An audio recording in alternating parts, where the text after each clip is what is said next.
ভারত মহাসাগর, ভোরবেলা, ৮৭ জন সেনা, একটা যুদ্ধ জাহাজ, আর মাত্র কয়েক সেকেন্ড। তারপর শুধু জল। আজ আমি আপনাদের সেই গল্পটা বলবো যেটা কোনো নিউজ চ্যানেল বলছে না। আপনি হয়তো ভাবছেন, ইরান আমেরিকার যুদ্ধে ভারতের কি কাজ? কিন্তু এই প্রশ্নটাই আসলে ভুল। সঠিক প্রশ্নটা হলো, এই মুহূর্তে চুপ থেকে ভারত আসলে কি পাচ্ছে? আর সেই উত্তরটাই আজকের ভিডিও। গল্পটা শুরু হয় শ্রীলঙ্কার গল বন্দর থেকে মাত্র ৪০ নটিক্যাল মাইল দূরে। সেখানে ছিল ইরানের ফ্রিগেট IRS দেনা। এই জাহাজটা কিন্তু সাধারণ কোনো জাহাজ নয়। মাত্র ২ সপ্তাহ আগেই এটা ভারতীয় নৌবাহিনীর সাথে বিশাখাপত্তনমে মিলান ২০২৬ নেভাল এক্সারসাইজে অংশ নিয়েছিল, কাঁধে কাঁধ মিলিয়ে।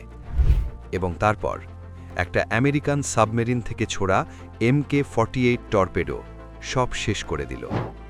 ৮৭ জন ইরানি নাবিক সমুদ্রের তলায়। এরপর যা হলো সেটা দেখে গোটা বিশ্বের শ্বাস বন্ধ হয়ে গেল। আমেরিকা ইরানে ২০০০-এরও বেশি টার্গেটে বোমা ফেলল। ইরান পাল্টা মিসাইল ছুড়ল মধ্যপ্রাচ্যের ৯টি দেশে থাকা ২৭টি মার্কিন সামরিক ঘাঁটিতে। বাহরিনে আমেরিকার 5th ফ্লিট হেডকোয়ার্টার, মধ্যপ্রাচ্যের নৌ অপারেশনের কেন্দ্র, সেখানেও আগুন। কিন্তু সবচেয়ে বড় ধাক্কাটা এলো এরপর। ইরান বন্ধ করে দিল স্ট্রেট অফ হরমুজ। এই একটা সিদ্ধান্ত, মাত্র একটা, আর তাতেই কাঁপছে গোটা বিশ্বের অর্থনীতি। কেন? কারণ এই সরু জলপথ দিয়েই যায় পৃথিবীর ২০% তেল, আর ভারত তার মোট তেলের ৫৫% কেনে মধ্যপ্রাচ্য থেকে। ফলাফল, আপনার রান্নাঘরের LPG সিলিন্ডারের দাম ইতিমধ্যে বাড়তে শুরু করেছে। এই পরিস্থিতিতে ভারত কি করল? কিছু না। সাউথ ব্লক থেকে কোনো বিবৃতি নেই, কোনো নিন্দা নেই, কোনো সমর্থন নেই।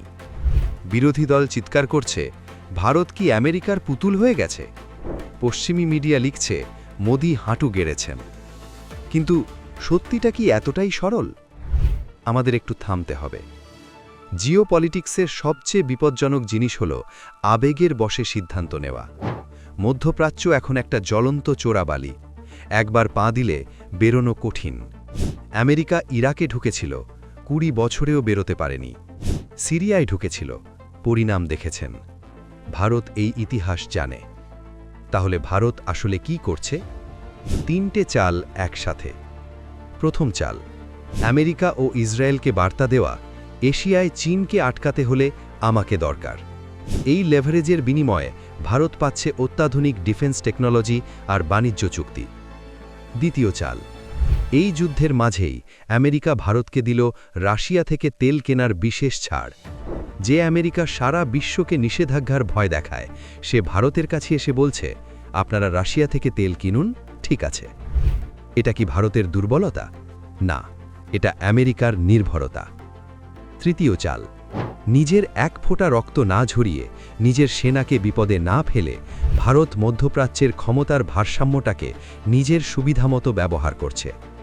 সুপার পাওয়াররা বিলিয়ন ডলারের মিসাইল ছুড়ে নিজেদের ক্লান্ত করছে। ভারত সেই সময় সস্তায় তেল কিনছে, বর্ডার সুরক্ষিত করছে, আর এশিয়ার সবচেয়ে স্থিতিশীল শক্তি হিসেবে নিজেকে প্রতিষ্ঠিত করছে।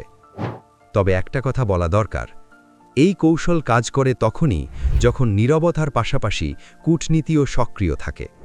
যদি ভারত শুধু নীরব থাকে আর পেছনের দরজায় কোনো নেগোসিয়েশন না চালায়, তাহলে এই নীরবতা স্ট্রেংথ নয়, অ্যাবসেন্ট হয়ে যায়। ইতিহাস বলে, যে দেশ সংকটে নিজের অবস্থান স্পষ্ট করে না, সেই দেশকে পরে কেউ সিরিয়াসলি নেয় না। তাই প্রশ্নটা হওয়া উচিত, ভারত কি সত্যিই চাণক্য নীতি খেলছে, নাকি শুধু সিদ্ধান্তহীনতাকে কৌশলের মোড়কে মরছে? সময়ই বলবে।